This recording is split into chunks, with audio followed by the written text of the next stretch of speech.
Help me welcome Van Jones. I want to thank you for taking the time to come. How are you doing today? Well, I'm doing really well. I don't know when people will listen to this, but we just had an amazing 3 days with John Hope Bryant. Yes. And Operation Hope and the Hope Global Forum. And, you know, unfortunately in my job, we give people a lot of bad news. Yeah. If something's negative, we have to let you know about it because that way you can protect your family. But we miss a lot of good news. Yeah. There are good people doing good, hard work. There are African Americans in particular who are rising up into positions and doing a great job. Yeah. And I spent 3 days listening to those voices, so I feel great. And I love John Hope Bryant. He coalesced some of the brightest minds around the country to solve some of the biggest problems. Yes. And I think it's very exciting. And the reason I like to come and be a part of this meeting is because there's food here. Uh-huh. You know, when there's an old saying, if you put the bread out, the birds will come. That's right. A lot of times people are trying to get you to come to an empty onion bag. You know, we don't nobody want. Even the rats don't want that. The rats don't want it. But he has it loaded full of bread, and we have been together having a good time. This is a continuation of what we have been talking about, and we would never finish. Van Jones and I could talk for a year and not cover all the things that I know that he's doing that you might not know that he's doing to change the world. He is a world-changing thinking person and not afraid to climb the mountain all the way to the top and the next one when he gets there. Chapter 1, Speaking the Same Language. Yale, you graduated from Yale. How was your experience there? You know, it was difficult because I wasn't born at Yale. I wasn't born on the set of CNN. Okay. You know, Right. I worked for Obama. I wasn't born in the White House. Right. I was born on the edge of a very small town in rural West Tennessee. Gravel road, no sewage. We had septic tanks. Wow. No street lights. My father had been born in Memphis, Tennessee, in Orange Mound, Memphis, which is the tough part of Memphis, in what you would now call a shotgun shack. Yeah. And my dad joined the military to get out of poverty, put himself through college, married the college president's daughter, my mother, because my dad had it like that. Yeah. He was like her. Yeah. And then he put his brother through school. He put some cousins through college.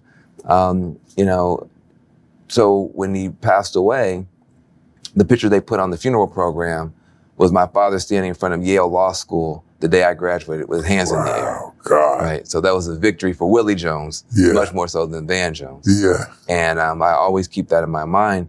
But I'm going to tell you, when you shoot from, I mean, I was a little nerdy kid and I had, you know, my mother and my father behind me. But when you shoot from very humble circumstances and you land at the #1 law school in the world, Bishop, I couldn't even speak the language of my fellow classmates. Mm-hmm. I had done excellently in a public school context in the rural South.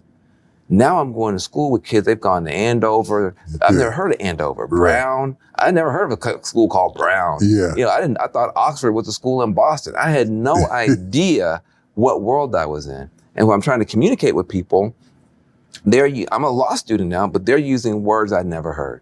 They said, "Oh, you seem to be here for very egalitarian purposes." Mm-hmm. I said, "What's that?"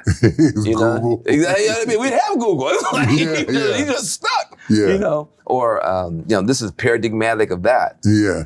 And I called my father and I said, you know, I'm a little bit over my head here. These kids are they know a lot of things that I didn't learn at University of Tennessee at Martin.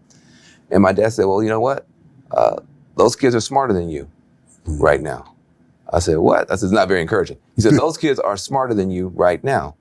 He said, "But the reality is their parents gave them books and opportunities we didn't know to give you. They read a bunch of books you didn't read." He said, "So here's the thing. You have to outwork them, outstudy them. Everything they know, though, is mostly in a book. Mm-hmm. Once you read those books, you will know everything those kids know, but they'll never know what you know. Right. They'll never know what it means to come from where you've come from and to go to the things that our family has gone through. And when you catch them, you're going to pass them." And honestly, he was correct. Wow. But that first year, Look, when I would go to a restaurant, I couldn't eat the food. Right. What a shish kebab? What? I can't even pronounce the menu. Yeah. And so we have to give people some space and grace when they're moving into different circumstances. You know, people now, they want to throw DEI out. They want to throw out this. They want to throw out that. Well, we hired one person. They didn't do great the first week. We're never going to do it again. That's not how anything works. If you had judged me on my first 2 months at Yale Law School, you'd have thrown me out. Right. But look at what I've done since then. Chapter number 2, code switching. Did it feel like code switching? Look, that's what we would call it now.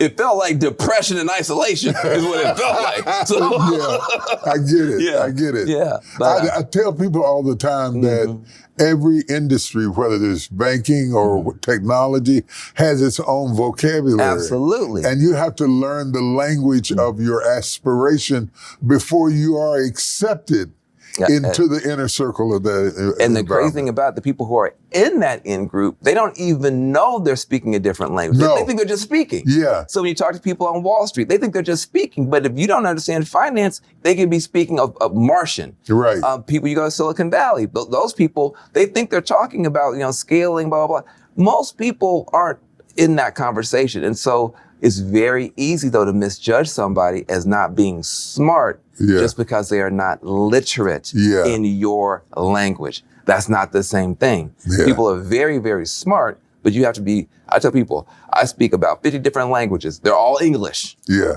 But the English in Hollywood is not the English on Wall Street. It's not the English in Washington, D.C. It's not the English in Silicon Valley. So I speak about 50 different forms of English, 50 different languages. It's all English, but different languages. It is very, very important that you learn the language so that you can get at the table. Yes. We're always talking about, I want to get in the room. Yes. But if you get in the room and you don't have the language, you're going to have a really bad experience. Listen, when I first started, now I'm a technology fanatic, when I was working with Prince and we did Yes We Code and all that kind of stuff, that turned me into a technology fanatic.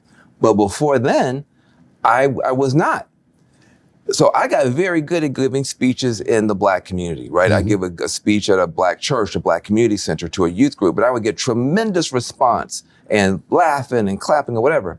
Then Prince sends me to Silicon Valley. Yeah.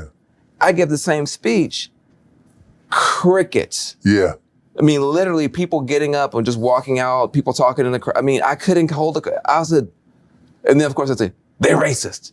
That's the first thing you want to go to. Yeah. And it's like, no. I sat around long enough. There were other people who were people of color who they were getting the right attention because they understood their audience. Right. And so I was like, okay, this is going to be a tough nut for me to crack, to take my civil rights, social justice, Black Christian background and talk to these guys who went to MIT and Stanford and have never been in the house of worship for anything and been playing with computers their whole lives. How can I make that bridge? So I just made a commitment. Mm-hmm.